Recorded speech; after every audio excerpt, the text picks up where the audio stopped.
I stepped in like 2 or 3 inches of water, and I look up and I go, oh shit.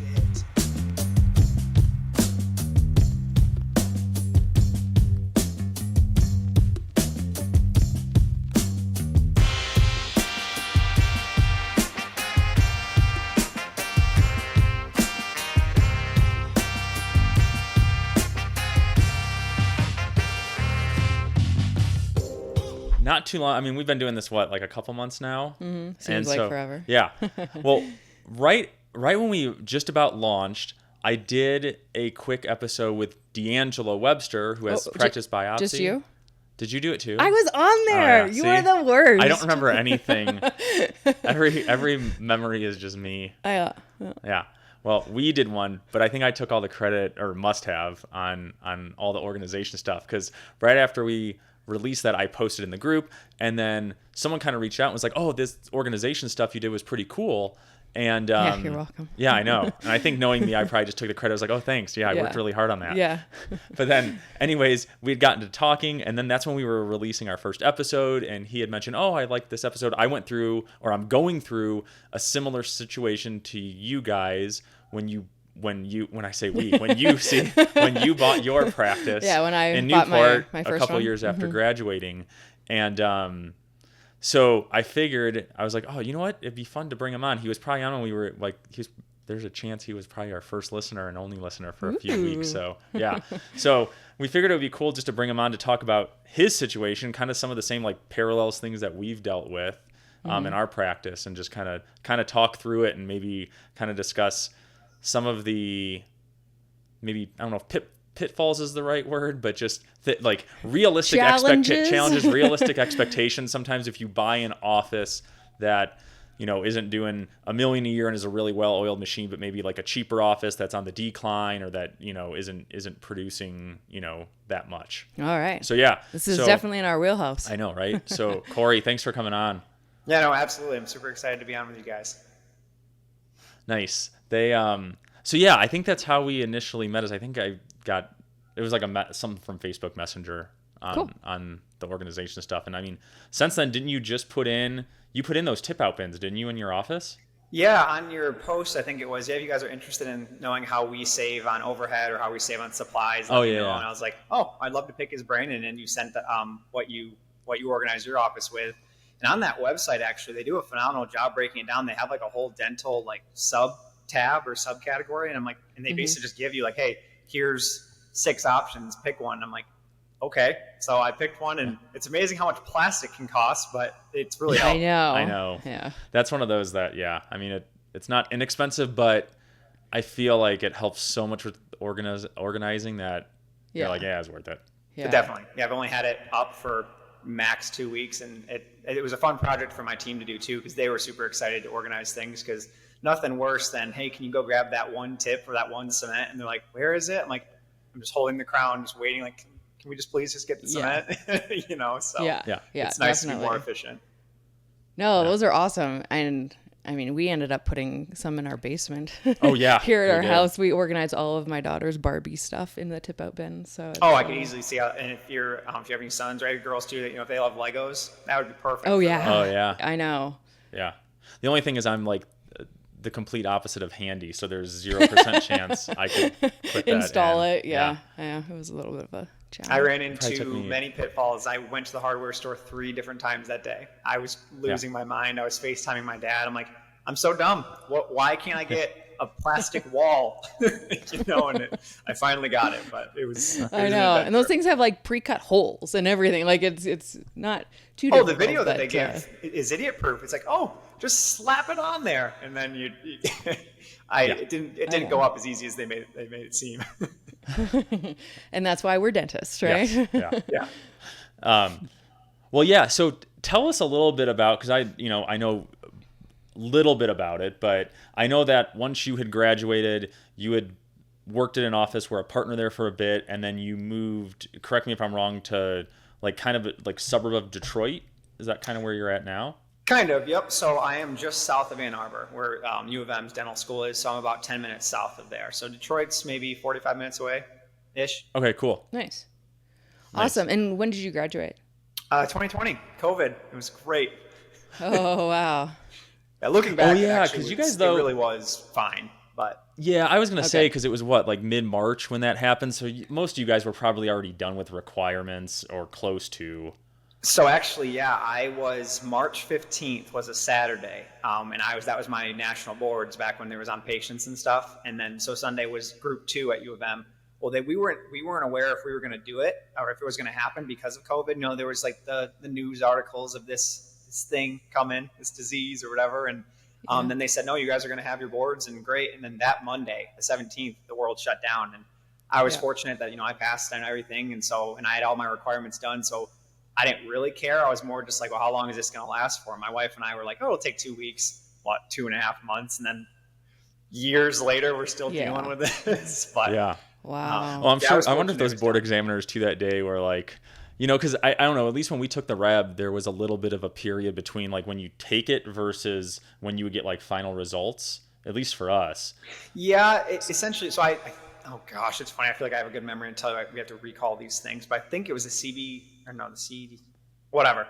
This is just long COVID. You just have these are long COVID symptoms that you have. That's why. Exactly. But whatever test I took, basically, if you didn't fail that day, you probably passed because they tell you if you fail. So if you didn't get the main, it was always a guy, like this old gentleman with his nice blazer. There's this guy that walked around the floor and he was intimidating as all get out. And if he didn't come up to you and say that you failed, I think the percentage is over 90 that like you're fine. So like once I didn't talk to him, Yeah, I feel- Wow. my buddy who was my assistant, I'm like, we're going to Chop House because like that's the one thing I'm gonna like pay for before I can maybe become Yeah. a dentist. Yeah. And fortunately, it Nice. worked out. Yeah. That's good. I wonder if all those examiners too were like, okay, we feel like COVID is happening. Okay, we're just gonna have to pass everyone. Like they're not gonna. Yeah. We don't want to. Yeah. Yeah, I can't do this again. Yeah. Yeah. Okay, so then now you're in Ann Arbor. So yeah, tell us a little bit about how it came to be where you had found this practice, kind of what it was doing. Give us a little bit of a like short history on it. Yeah, so essentially after my wife and I decided to do a massive, leap of faith and move from the west side of the state back to the east side, I obviously was doing my due diligence, looking at practices. I've reached out to probably 5 or 6 different brokers because it's amazing how they have different networks and know what's for sale, what's not, and sometimes they know one that's not on the market. So, I kind of told them what my ideal practice would look like, and ideal location. My wife, she gave me like this map of here's where I will absolutely not live, and here's where I'll consider, and here's where I want. So I'm like, so the last category is where I really need to consider, So, Yes, right. Once it was kind of funny. We found a house first, but we're like, should we maybe wait and see like where my job's going to be? Well, I put a lot of eggs into a basket in a different practice. It was a lot bigger practice. They were doing really well financially, and they were selling. So I was like, okay, yep, I think this is one I want to go with. We start going through all the rigmarole. I put through the letter of intent. And then all of a sudden, I went out to Vegas for the Dentsply Sirona World. And basically, while I was out there, they pulled the rug out from under me and said, we're going in a different direction and selling to somebody else. I'm like, Oh, that sucks. sick. Yeah. So, and then Yeah. that was after we decided to buy the house that my wife and I both loved and wanted. So we're like, well, oops. So now we kind of, Yeah. it's not, you can get out of it, I guess, but like essentially we already put our roots down. So it's like now my practice options are a little more limited. So then I found an associateship, and then I found this office that I'm currently in that was only open 2 days a week. So I'm like, okay, well, here's what I'm going to do is it sounded like a good idea at the time, but I'm going to buy this practice that's only open 2 days a week, kind of do like a soft ownership thing. We're like, okay, I'm going to be an owner for 2 days. And then I'm going to be an associate. And then hopefully over next year or so, kind of phase out, and that seemed like a genius thing to do. And I had a 1-month-old screaming infant at home. So I'm like, yeah, on this 2 hours of sleep I got last night, this is a great choice, Yeah. So then kind of a long story that the owner of the associateship found out that I was looking into buying the other place and he wasn't comfortable with it. So he pulled my contract. And at the time I was like, oh, that sucks. And then I was like, well, you know what? Maybe this is a sign that I should just focus on just the ownership and grow it from 2 days to more. And I was told, one of the many things I was told with the buying this place was that it has this potential. It's only 2 days, but one of the reasons why the owner was selling it was because it needed at least 1 more, if not 2 more days. It's like, well, great. Oh, of course. They'll tell It's you, got- I mean, right? It's just it's like when got- you're buying a home, right? It's the same all the thing. positives, all Yeah. the features, Oh, yeah, and but not the cracks and the Yeah. Yep. all the And broken things. I remember too, Corey, like when I opened my startup, so it was like our second one, I still worked part-time too as an associate, but because I was with like a corporate office, I think I didn't tell them that I was doing a startup. They didn't know, because I just said like, hey, I need to cut down to like 3 days a week. And I think because those are such big companies, they're probably more used to turnover too, and more like, oh yeah, this is normal, this is going to happen. But yeah, I did not tell them that I was opening an office, because I know. Even with mine, when I was still an associate and I bought the one in California, yeah. I didn't tell them. I was like, I'm not telling you anything until like I'm fully on board. But then it got leaked. One of the other associates told the owner that I had an office. He made up something. He was like, oh, I was down there and I saw your name on the, like, because it was in an office building. So he saw my name and I'm like, yeah, right. Dude, he doesn't even live there. He's just being a weasel. Yeah, no kidding. And he was like, yeah, so you're owning, you bought an office. So I had to like explain myself, and I was like, it was done. Like, I think it was that week. Yeah. That was like my that's last day. actually really funny you say that, because that's what's similar to me is like, so when the owner of the associateship found out, like I was so confused. I still don't know to this day. So if he ever hears this, no hard feelings like at all. But like, I still don't know how he found out, because I didn't buy it yet. I didn't even put in the letter of intent yet. I'm like, Wow. how did you even know I was interested? Because like, I'm barely interested. I'm still learning about this place. And so Wow. I mean, it's a small world, small community. Who knows who said what? And I'm like, I wasn't trying to go behind his back, but he obviously, like you said, like the bridge was burned. Like he felt like I was going behind his back, and I totally get where he was coming from. And I wasn't mad at him. I was more like, I'm sorry, I wasn't trying to be secretive. I actually only didn't tell you because it wasn't relevant yet. I haven't done anything yet. So yeah, and I don't even think, that's and honestly, even if someone felt that you were going behind their back, I would say like, well, you own your own office, right? You had to go through and buy one. Like a little bit, like grow up a little bit. That's going to happen. Like if you have either a really good associate, someone's going to look at buying a practice at some point. So it's just like, support them. I just don't like that. I just don't like that mindset of. Well, it's not personal. It's not personal. It's a little bit more like fear mentality, I think, a little bit. Yeah. But Well, I know think that's I just agree so 100% funny how with like that. how Go ahead, tight-lipped everyone needs to be. Like, can't tell anyone anything, unfortunately. So yeah, sorry that like happened. I said, I didn't take it personally because as a business, I was a partner and now I'm a sole owner. Like from a business only perspective, totally get it. I get where he's coming from. If he's going to put money, time, investment, the team's going to invest in me as an associate, and patients get to know me. If he thinks I was going to leave right away, like that would suck. Like I totally get it. Yeah. But why I didn't see it as a big deal selfishly for me was I wasn't violating my contract. They're miles. A good chunk apart, so that's why I didn't think it was going to be a big deal, and it was, and whatever. Yeah. Here we are. Yeah. So then, so then you kind of went down this path of this office you're currently at now. Besides like the potential of it, okay, this obviously other owner is he like retiring, or give me a little backstory of like the office that you were going to purchase. Yep. So this individual, he owned 2 practices, the one that I have and another one, and definitely not far, or definitely not close to here. Like I think the distance, like again, I was thinking of all these things with my broker and of the knowledge that I knew from other books and podcasts and stuff. Like obviously, if he was 5 minutes down the road, that's kind of a red flag. His other practice is from maybe 45 minutes away. I didn't think it was that big of a deal. So, but both practices allegedly needed to grow and add another day. So that's why he was selling one of them. So he said, I ideally would sell this one, but I'd sell you the other one if you're interested. Like he left that open for interpretation. Oh, wow. I was like, Okay. Yeah. Well, I didn't really want the other one in terms of location. And it just, I don't know, metrically, it seemed like this one was better. Then he sold me this one. He's still practicing at his other one. And I don't really engage with it. I don't really know how it's doing. Okay, so tell us. So you bought this I would guess it was maybe like was it like a few month process from pretty much like putting down an offer to like closing? Yeah, so actually I put in more time for the practice that got pulled out from under me than I did for this one. Like this one was a lot faster. Okay. Maybe it's because of the size of the offer, the size of the practice in general, and again, hindsight's 2020. Like, there's so many flags, and I'm like, what were you thinking? Was that not glaringly red? Like, where maybe I should have Okay, like so thought, Yeah. thought twice. so let's go. So now let's say, okay, you went through, you bought the practice. Tell us the first red flag that you had, if you have a memory of that.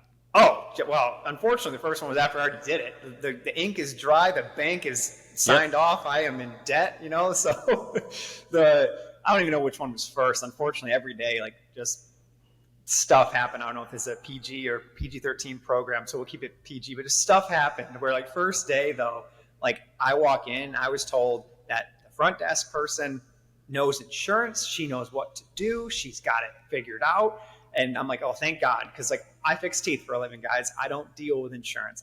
When a patient says, how much does that cost? You're going to talk to our business team member up front.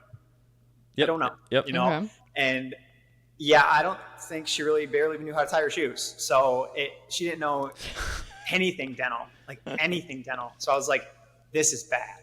Like, this is really bad, you know? So Okay. that was first red flag. The next one, like, once I got started in it, you know, you see the numbers, you see how many crowns and prophies and whatever, you know, they did in the calendar year. I think if I got to do this all over again, I would do a much deeper dive. And if any future associate or, you know, wannabe owners listening to this, like, I would highly recommend looking at schedules and, like, flow of, like, a hygiene program. And maybe everyone's like, of course, why didn't you do that? I don't know. I had no sleep.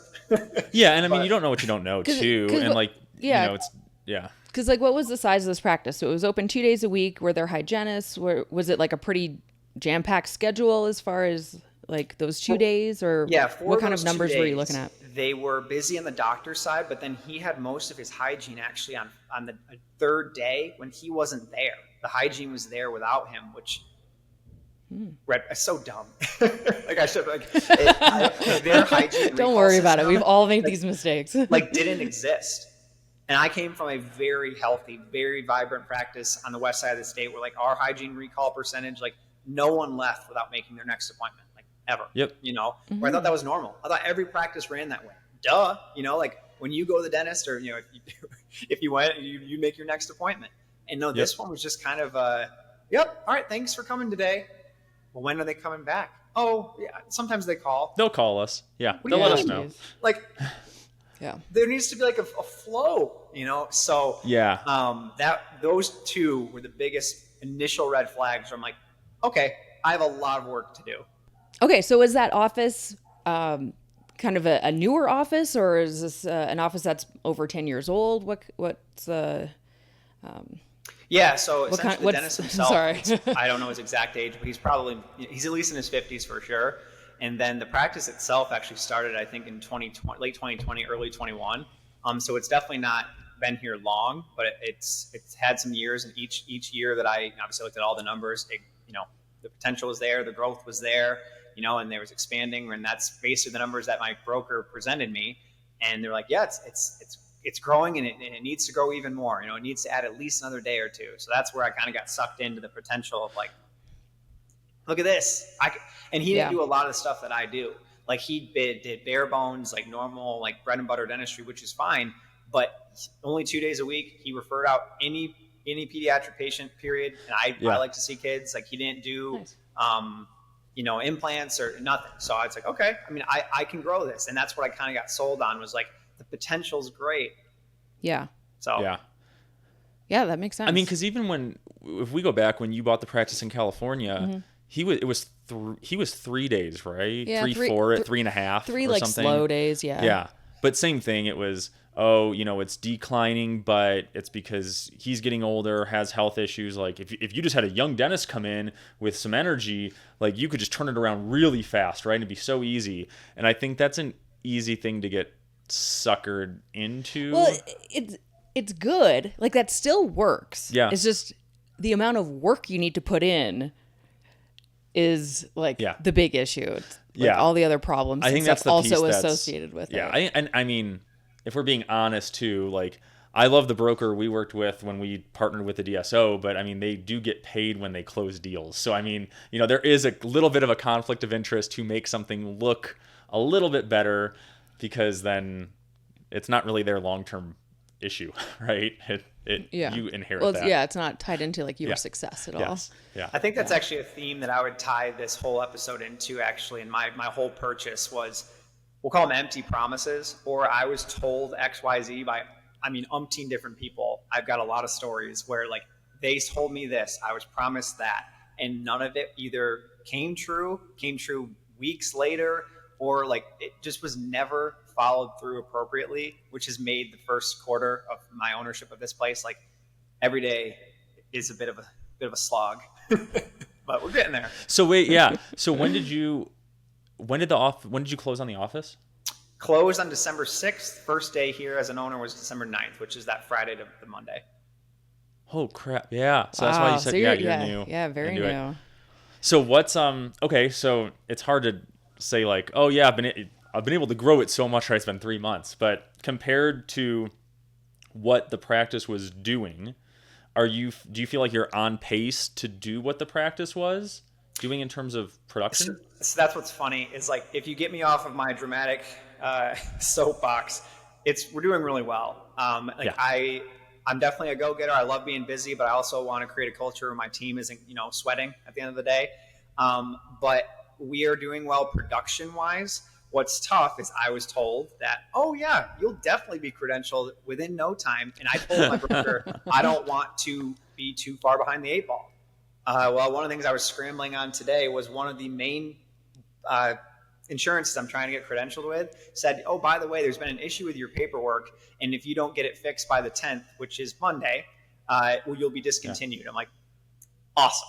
So I was figuring that out this morning, and knock on wood, it has been figured out. But so why I'm freaking out is because obviously not all the money's coming in. So production's great. Collections is like, I'm the most inefficient office I've ever seen right now. But the AR is like, it's good. My production's good. My billing company is like, you're doing better than one of the offices that I've been working with for a chunk of time, and like they're healthy. It's like, okay, it's fine. It's just every day I walk into, what kind of a dumpster fire is it going to be today? And there have been examples where I'm like, what have I done?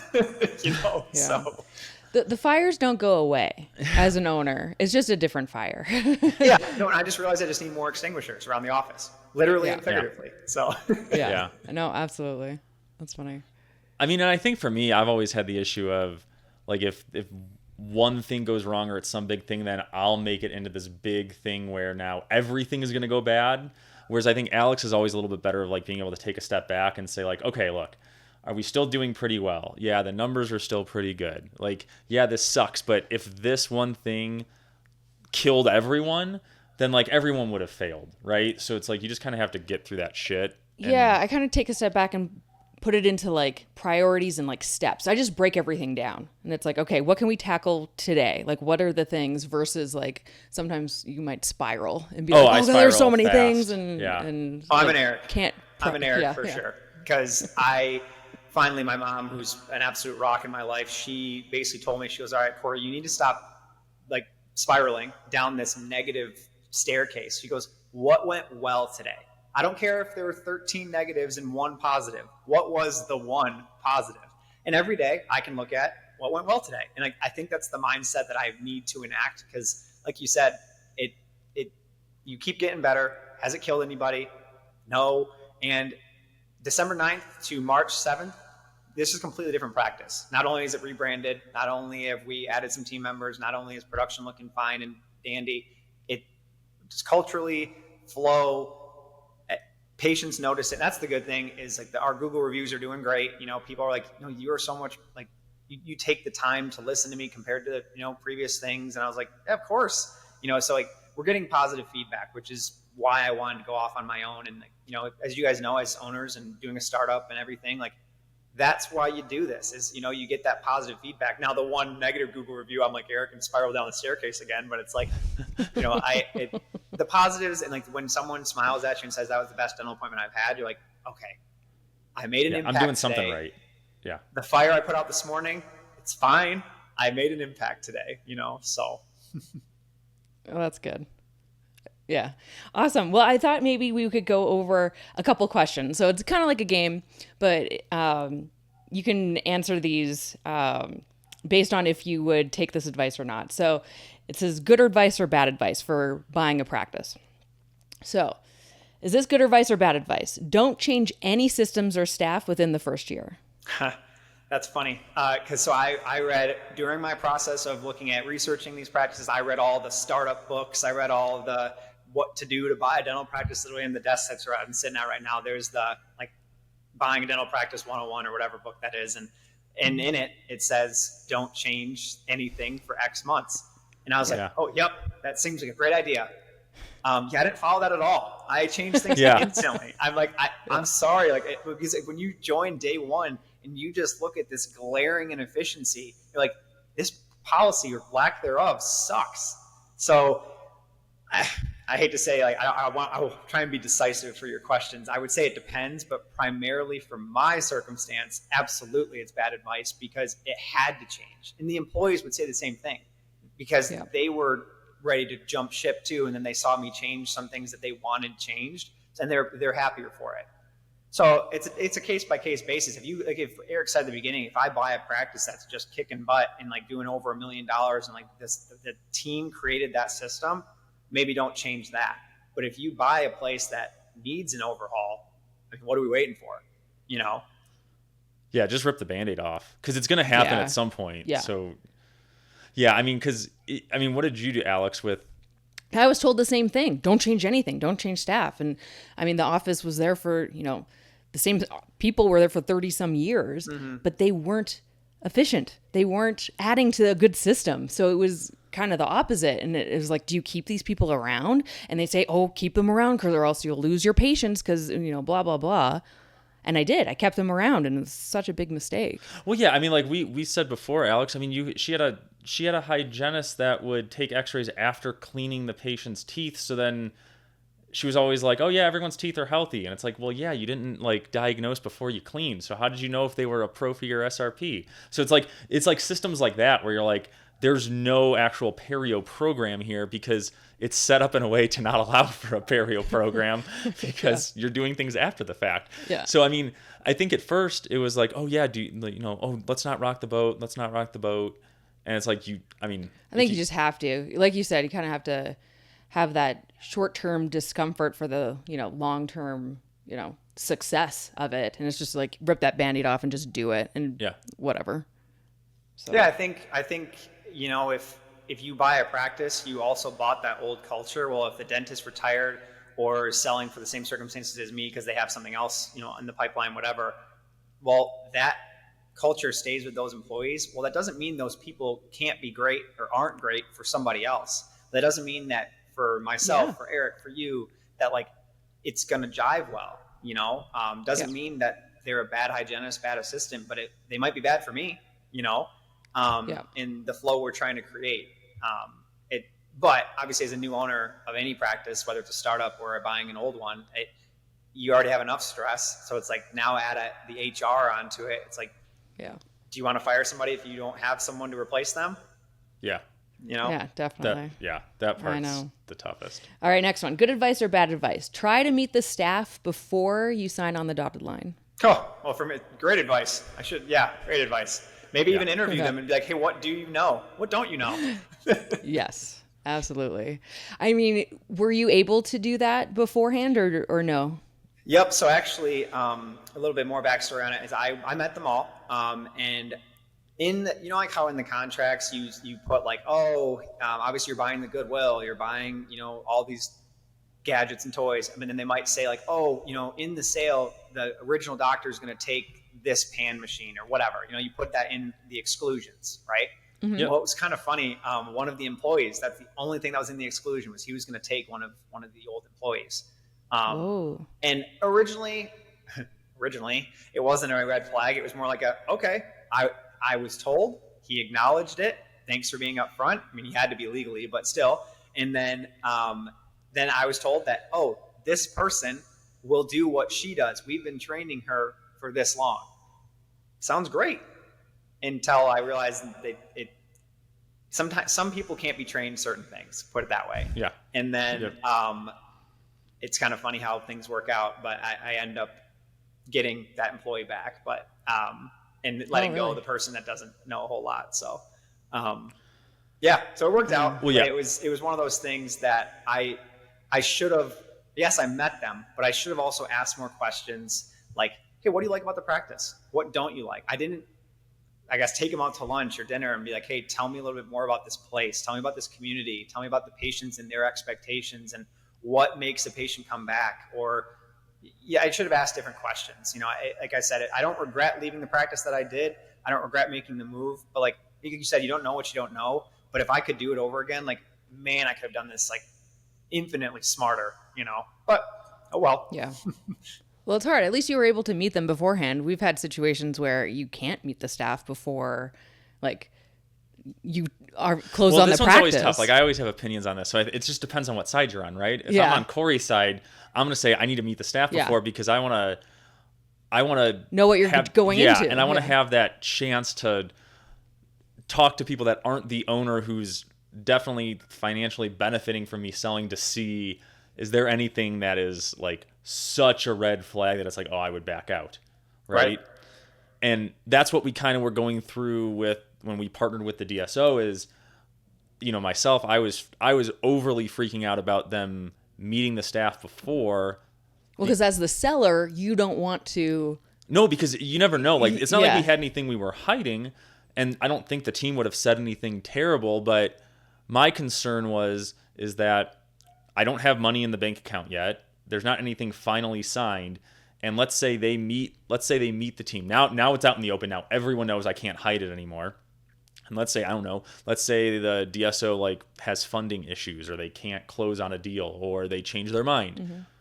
Now I'm in a situation where I'm probably going to lose some team members, probably lose associates, right? That was the other piece too, is I really wanted to tell the other doctors too, but I knew that if I did that earlier and something happened, there was a chance that they would then leave, and they were the big producers of the office. It wasn't the value me. of everything. So it would have just killed. Yeah, it would have killed everything. So I was like, that's a huge risk. So luckily, I just like bitched and complained a lot to the DSO, and then I like didn't say anything for a bit, and then we closed and signed stuff, and then they're like, oh yeah, we should probably tell the team, and I was like, good. After I got the money in the bank account. So yeah, I think it's good advice if you are buying a practice to try to meet the team before. Yeah, and I would say, so fortunately, the team did know that he was selling. He was open about that, so I don't say I was lucky, but like it wasn't a surprise, and they were welcoming. I mean, when you look behind the scenes, it's like, man, no wonder why they were welcoming. It's like they wanted a healthier change too. So, years from now, or who knows, as you guys know, life changes quickly. So who knows what I'll do with this practice in the long run. But if I'm going to sell this place, I think you should be as transparent as possible. So then you don't have any red flags for the future buyer. I'll take my buying experience, hopefully, as a way to sell it in a positive light, if that makes sense. Yeah. All right. Good advice or bad advice? Rebrand the office as quickly as possible. Ooh, I feel like this one will be a good one for you. Yeah. So that's, again, in the same books. Nope. Keep it the same. People want to know. It's tough because I think it all goes hand in hand with what did your research show? And unfortunately, saying this out loud, you're like, well, wasn't that a red flag to you? Should have been, but the Google reviewers were kind of crappy. He didn't have the best reputation in town, so it's like, no, I'm rebranding the second I buy this place. I want nothing to do with this old label. If it's not, but Smiles Dentistry, like, if it's got a bad reputation, I want zero accountability and zero ties to this name. I want something that's mine, selfishly, because it's mine. That was his, But I also want people to know, like, oh, a change of ownership happened versus, you're almost, in your situation, you're almost buying, like, it's almost like negative goodwill a little bit, right? Because those reviews are. So I mean, do you remember what the Google star rating was on it? Yeah, 3.2, I think. Ish, 3 something. That's like. But there weren't many reviews. That's like though, shitty corporate. Like review. It was. It's funny. Some of the corporates I feel like are in the 2s, but yeah. Either way, like the one that it was 3 something, but there was maybe only like 20 reviews, or there were like it was either 5s or 1s. Well, if you only have 20, you're not going to have a whole lot of offset there, Yeah. Or if you've got a 4.9 rating and 5,000, it's like, well. That if you get one more negative review, or if you get one more 5-star, it's still 4.9, Yeah. But, if I were to look back at it, the one annoying thing was, even though I was promised that they would send out a letter that we drafted together to the patients, I'd probably say 10% of people got this damn letter. I'm like, where did they go? Yeah. Are they in the cloud? Like, where's this letter? It's March, and probably last week I got one returned in the mail. I'm like, where'd this come from? So who knows where they got these addresses? I have no idea. But the most annoying phone calls, like if I'm sitting in my office and I hear our front desk or a business team member answer the phone, Ballpark Family Dental, and then she'll say, "Yep, formerly blank." It's like, that part's annoying. Yeah. That part is annoying. Yeah. Where I can easily see where, I don't know if there's a magic ball, if maybe you should do one recall cycle so you tell people like, "Hi, I'm Dr. Ball, nice to meet you," and then they know if you rebrand, like, "Oh, I met him though," they don't care. But if you rebrand, you're like, "Oh, can I be a patient there anymore?" Like, I had a patient ask me, like, "Are all my records still there?" I'm like, "Yes." So, which is a good question for them to ask. They don't know the business side of dental. So it depends. I think on that one, I would lean towards, like Eric said, in my situation, the answer is good advice, or I guess bad advice to not change anything. But if you buy a place that's, well respected, well loved in the community, the doctor, whether they're young or old or whatever, like everyone loves him or her, I would keep it for sure. If you can. The problem is like, what's the name of the practice? If it's, Bright Smiles Dentistry, cool, that's vague. If it's, Dr. Appleseed So-and-so. Family Dental, Appleseed's Family Dental, it's like, I'm not Dr. Appleseed's, so, and they would ask for that. They'd probably be called that, like, "Oh, good to see you again, Dr. A." It's not me, So. I know. Because wouldn't we? Oh, well, in your situation, there really wasn't any branding with the practice. It was just the dentist's name, right? Because it was such an old practice. It was just back in the day when it was just. There's barely a website. So and so's name, like, there was a website. Maybe, I don't know. But you had the chance to rebrand it and to brand it. To start. Yeah. So that was okay, but still the patients knew, obviously, that it wasn't his office anymore, but. I hope those letters went out for... we saw them. I remember, so we went through the same thing too, right? It's that transition letter that they send out and you guys draft it together. And I remember, though, maybe it's just a false memory because I wanted to believe it, but I feel like I remember seeing a stack of those letters. And I don't know if I don't know if we sent them out and he paid for like the postage and stuff. Yeah. We might have done that. So like we had control over I feel like I printed them on my new letterhead. Yeah. And... vaguely, I remember. Yeah, because I think he approved the letter, and you were the one, like the driver, in doing it. Yeah. So there's still a chance. Just draft that letter and send it yourself. Yeah. Well, what you just said perfectly was branding. They didn't have a website, so now basically, I not only rebranded, I established more of a footprint, or the first footprint online. So online on our website has the letter that was supposed to be sent. So. Now, patients still have to go to the website. They still have to open it up and read it. But, it worked out. But it's nice that the sign's covered up now. It's got my logo, which was really cool. So that's where you get that passion. And when it's yours, you're like, okay, even if today was a complete shit show, at least my logo looks great. Yeah, exactly. Does the dentist have anything to do with your practice now? Did you say that? Did the old dentist have anything to do with him now? Is he like involved in any point, or no? It's completely he's completely gone. Yeah, and was that the initial? Is that initially what it was supposed to be? Like he sells on Friday, he's gone on Monday. Yes, he of course did the nice gesture of saying that he wants it to be successful and wants it to do well, and I'm here for you however you need me. It wasn't the cleanest because unfortunately there was some. I'll call it bad blood in the finances of the practice that I found out later that all the things that were told to me are true, they're not. So then I had to fight back to get some AR back. So it's not the most positive relationship ever there. So feel free to ask a question on happened? That. What happened? So when obviously you buy the practice, there's an AR value, whether it's current, 30 to 60, 90, whatever, right? Well, I bought what was left in it. What's frustrating is there was a lot of, we'll call it illegal practices, that he would bill things out on the first date. So for instance, like a partial, he would bill it out and charge the patient at impression. Well, if I bought that case now, the insurance already paid you, and I now have to assume the lab bill of framework try-in, wax try-in, process and delivery. Any adjustments, I'm totally screwed for. And then the crowns too. Again, I'm not a lawyer or like a dental insurance whiz, but as far as I was trained or told, like you have to, when you seat the crown, in a non, CAD CAM or CEREC world, if you seat the crown, that's the day you bill it, you send it out.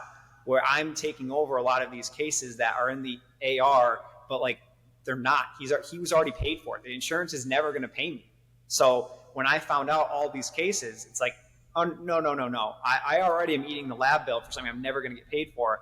There's no way in hell I owe you this AR when. Yeah. So shoot. I like in an ideal situation, it could have been Dr. So-and-so, you need to finish your cases. And like you need to stay for a month, and when there's cases or redos or things like that, you need to be doing that for X amount of time. So that's what we did with ours, is because billing on initial data is fine. Like with some, I think it depends. I think it's insurance dependent, right? And I think some are cool, and and some we do aren't. that a lot too. So that's not the big issue. It's, hey, you have so many cases in process, like how am I getting paid a cut of that? And I think that's what we did for my scenario. He had like partials or a couple things, and I'm like, well, are you going to finish these? And it's like, no. Okay, well then it's only 20% done. I want 80% of that. So I production. think so that was something that was like pre-agreed upon. But he was there for a little bit longer with us too, so it was easier to like adjust his pay, right, if he did stuff. So I think it was easier to do those type of adjustments post sale versus Cory's situation of the guy leaving, like, you could just ghost him, right? And it's, So next time, for people that are looking at buying a practice, look at that. That actually is a really good point, is to figure out, like you said, what to do with those in-process cases. Or, like I said, if there's something that failed very recently, like what's going to happen? Does he have to pay you back, right? Or does he have the opportunity to come in and fix the work? I don't know if you guys did. Yeah. So good question. I'll touch on that in a second. The other thing I was going to say, in regards to the AR2 was like, I don't know how this gets messed up. I'm not a bookkeeper, but like there was an AR, like multiple things in the AR that weren't cheap. A crown here and there, a partial here and there. That it was in the current that was like almost a year old, and the patient hasn't been here in months. I'm like, this is not current. It's like I don't know how your guys' contracts and stuff are boiled down, but for me, like the current, we bought it 90%, 30 to 60 was 75 or whatever the scale was. Yep. Well, I shouldn't have owed you a single cent for this because this is well over 90 days. This is almost 300 days. The only thing you could do is just go back into your PMS system and just change the date, right? If you wanted to make it, Yeah, so, shoot, I forgot what was the question I was going to answer. I don't know. Something about billing after, and the redos. Oh, the redo, yes. So fortunately, or unfortunately for the patient, we've done a couple things. A is I can do it here today for this cost. Or you can go to his other office, 45 minutes down the road, and he can fix it. And one person went, and I think two people just said, just fix it. So that's kind of how we handled that. Yeah, yikes. Okay, last one. Good advice or bad advice? Hire a consultant immediately. What kind of consultant, I guess, for which part of the practice? Whichever, whatever. Well, I would say it's great advice. I would tailor it towards where are you trying to grow, or where are you, maybe speaking from personal experience, where are you inexperienced? Like, for instance, I knew that when I first bought the place, I was going to have a newer-ish front desk person, right? So I'm like, all right, I'm getting a billing company. Like, I'm going to pay a company to do this. That's literally their job.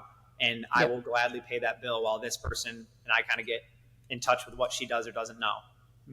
Well, more of the latter, more doesn't know. So that was a good choice. And then another thing that I did was we got, what is it, patient communication, whether it's Weave or Lighthouse, or they didn't have any of that. As far as that's not really consulting, but I'd say that's a must in any practice, is because, if you can minimize the amount of phone calls you have to make, you can just shoot a text, or like, I don't have to call every patient. That's what they were doing to remind them of their appointment. no, this automated system is going to do it for me. Like technology is awesome when it works, so Yeah. why would I not do that? And then right now, I'm looking into, I'll give him a shout out, Alan Stern. I'm sure you guys have heard, seen him on all the Facebook pages. Oh, yeah. Him and I have connected a little bit. I would recommend for young dentists or young owners, like a coach, because it's hard, man. Like and you don't know what you don't know.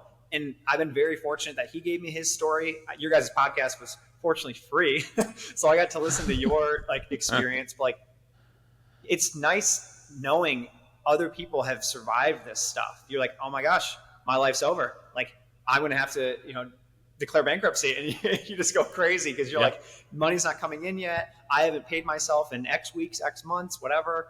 It's like, okay, talk to someone who's gone through it. It's not the end of the world. Someone's gone through worse. I did not have, like you did, Alex, have a doctor that's literally damaging my reputation before I even start, which is nuts. It's just nice to have that conversation with a dental professional. My wife has been my rock for a long time. We went through. She jokes that she has an honorary DDS because we met right before I started dental school, so she went through it all with me. She just physically wasn't picking up the handpiece, but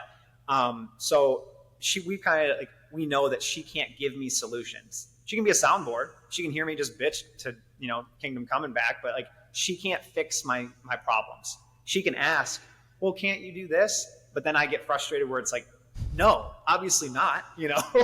So having a coach or having even a dental friend that even if you guys can bounce ideas off each other, I'd say it's great advice to have someone that can give you reliable feedback or give you been there, done that solutions.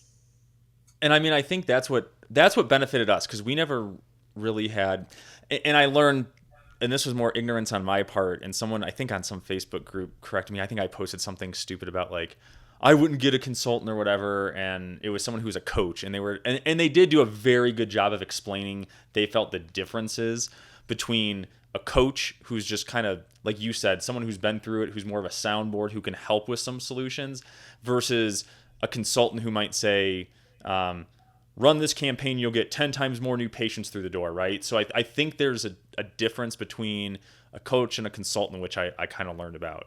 And I could see how coaches can help a lot. If someone like Alan is almost in the role of a life coach for you, right? And just kind of helping, if that's kind of what he's doing. I mean, I don't know. Alex has strong opinions on probably stronger opinions on consultants than I have. I just feel like it's easy in the consulting world to have not ever done it yourself and then feel like you're an expert and that you can give people just advice on stuff, but you've never gone through it. Yeah. And so mine's just based on evidence. If you don't have the track record of you've been through it, you're pulling all these numbers or doing it, why should I listen to you? Yeah, and I mean, I think that's a mistake we made sometimes. Is we've either brought on consultants or stuff, and it's they either have never worked in a dental office, they aren't a dentist, they don't they had a background somewhere different, and they think that it just goes into the dental vertical because it's all the same. Versus, now having had some buddies who have had way more successful startups than us, and now they're starting to do some consulting stuff. It's oh yeah, well, this dude built one practice from scratch to $6 million in 5 years. Okay, I will probably listen to what this guy has to say. Or any of our buddies like Paul or Chris or any of them who have done things at such a high level. If I was going at it again and I was doing a startup again and I was trying to learn, I would seek out people like that. Yeah, just for shortcuts because they've already been through it, and I think that's the biggest thing. Yeah. Give me my time back. I would say tying that together back to the original question, yes. The consultant, or I would even broaden this to say your accountant, your marketing person, have it be dental specific. And a lot of the books say that, those expert books, it's okay, get a dental specific accountant. Or a dental specific lawyer. I do agree that is probably in most cases going to be your best bet. And I agree, I'm not saying I'm some expert now, but one of the reasons why I've jokingly told my wife I'm going to write a book from my drama is you learn from it. Unfortunately, if a buddy of mine who's graduating dental school this year is hey, what would you do differently? Where do I need to start? I have a long list of things that I would now tell him, hey, ask this, ask that, make sure you check these. And if they're I didn't consider that. me neither. you know? Yeah. Yeah. So, yeah. But I mean, the skills that you acquire from going through all of it stay with you forever. So as a positive, like, we all have learned all the bad things that have happened and learned how to, get through them, and it just makes you smarter. So Yeah, I mean, so I think what would be cool to do is like follow back up, because you're still new into this journey, right? Like, we should totally, like, every so often have you back on, and we can just hear if there's more red flags uncovered. Yeah. But then also, like, how you're crushing it. So Yeah.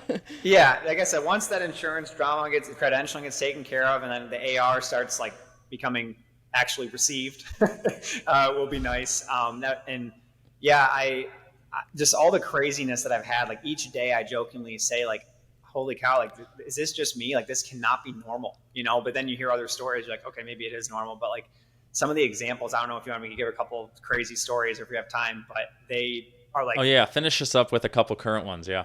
All right. So I'm my memory is, I blame half the reason on my kids and half because of this practice. I don't have a memory anymore of which came first. But so one of the ones, I was doing a lot of tech upgrades, trying to get some nice toys in the office. And at some point, one of the reps or whoever they are asked me to go down to the server, asked me to go down to some box, I don't know, some electrical thing. And so it's in the basement. I'm in a shared medical space where I'm in one of the suites. And so there's a shared basement space. I'm not going to say this was a mistake of mine, but I didn't go down there when I bought the place. I toured the upstairs. Well, the basement's whatever. Didn't care. Like, I'll ignore this. I know I'm not going to like what I see down here, so we'll just pretend this doesn't actually make fine. sense. Like, it was clean. Like, it wasn't like a scary dungeon. There's lights down there. But so I go down there there were lights. one day. And again, this is only because this rep asked me to go do this. I would have never gone down there, at least not for a while. So I go down there and I'm like, oh, wow, this is nice. This is a lot of space. There's, where's my stuff? Where's my suite zone? So fortunately, it's right when you go down the steps, mine's right there. And so all my stuff, I deal with the reps thing. I'm like, I might as well just tour this place. I'm going to go look around. And all of a sudden I just hear this noise. I'm like, what is that sound? I'm like, well, whatever. I've never been down here. Maybe it's just the sound down here, And I just start going back toward the back of the facility. And all of a sudden it's getting louder. It's getting louder. I'm like, what is going on? And all of a sudden I take another step. I mean, I don't know how you guys are. When I walk, I'm looking pretty straightforward. So I'm not looking at my feet. I step in like 2 or 3 inches of water, and I look up and I go, oh shit. Like, this pipe is not doing well. Like, it is spewing water. And I'm like, oh my gosh, like, problem. This is Monday morning, 7:40 a.m. I'm like, of course it's Monday. I guess it's better it wasn't like on the weekend, but still. And I was like, oh crap. So I called the office manager, and it's an automated voicemail. It's like, if this is an emergency, let us know. I'm like, yeah, hi, this is Cory Ball. This is a serious emergency. Like, basically, and I don't get a response. I text the number like, hey, got a problem. And they respond back with like, yeah, we'll get our maintenance guy out there as soon as we can. No, like an hour ago would have been good. Like, it's flooding, Yeah. And fortunately, again, it was the farthest away from my equipment. It was literally dumping all over the urgent care stuff. I have no idea how their servers and electrical stuff is going, but again, this isn't like, oh, I'm some special owner. Like, no one's ever had a pipe burst. No, I'm sure they have. People do in their homes. But my point of the story was like, what if I didn't go down there? Like, how long would this have been? Like, I've had water over here, right? over my head. So that was one of them. That was. I honestly thought this was going to go in a way different direction. You're going to tell me you found like a Ouija board or something down there. There was some like satanic stuff. Like, this is like poltergeist, and you found out that this is actually like an Indian burial ground, or it was that, and now it's all haunted. And you're like, and now it all makes sense. Another one that's a simple clinical base. This is a much faster story that I would tell future associates, people that want to buy a practice. I'm a lefty. Always have been.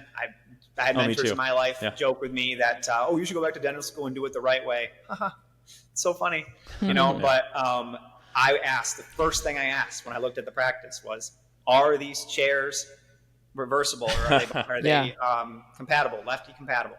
Yeah. Just shoot me straight. Are they yes or no? Yeah, they are. And that was by the rep. That was by the rep, not the doctor, because obviously the doctor just wants to make the sale. Back to what you said there, Eric, about like brokers, they benefit from the sale. I was an idiot. Like, oh, the rep said it's good. And one of my 4 chairs was lefty compatible. And then they said, oh yeah, those other chairs, they don't make the parts anymore to make it a lefty version. I'm like, you didn't know that about 2 weeks ago? Wow. Yeah. Really? And who benefits from me having to buy a new chair? Oh, the rep. Yeah. Right. Wonderful. Yeah. You know? Yeah. And so then when I buy the chair, I say, hey, my second assistant is starting on January 13th. Can I get the chair by then? Because I kind of hard doing dentistry. Let me just grab this cord over you. Sorry, you know. Mm-hmm. Yeah. And you're like, yeah, oh yeah, we should be fine. I think I got it February 20th. Yeah. Yeah. Sounds about right. Oh, dude, we had to wait on one chair for like, it was 8 to 9 months. Yeah. It was such a pain in the butt. Yeah. If you have to give me bad news, give me bad news. Like, I won't be happy, but I'm not mad at you. I'm gonna be pissed when you lie and say, and now I schedule the schedule based on I can bounce and do a crown and fillings and stuff instead of, all right, well, I guess let's numb them up in this room, move them because I'm an idiot lefty, you know. So Yeah. And that was just added to one of my stories of like I was told, and promise is a strong word, but I was told that it would work. Yeah. It did not. So the main thing of this podcast is check for yourself. Yeah. You gotta trust no one and go in and like sit down in the chair, figure out how to do all this stuff, look in the basement, find all this, all that stuff. Don't trust a broker. Don't trust another dentist. Don't trust anyone. Hate that, I don't want to say being that cynical, but no one's going to care about it as much as you. And that's not some new statement. I mean, that's been the case. And people say that all the time. Even my employees or your employees don't care about the business as much as you do. Well, you have to run it. But unfortunately, like you said, you got to stick up for yourself, unfortunately. And sometimes it comes to bite you in the butt like it did for me. So, Well, nice. Yeah. I mean, we really appreciate having you come on. That was awesome to share kind of your story and what you're going through and that it's so new. And we will have to bring you on more regularly just to get updates on what's going on and how you're growing. I'm sure all the listeners will want to hear about your journey and what ends up happening. Yeah. So, no, I'd love to come on again. It was great chatting with you guys. And, you have at least one listener. I listen to the podcast every time it comes out. So. Thank you. Appreciate it. Thanks for your support. You'll get your swag bag in the mail soon. Cool. All right. See ya. All right. Thanks, Cory. Thanks, guys. Cool.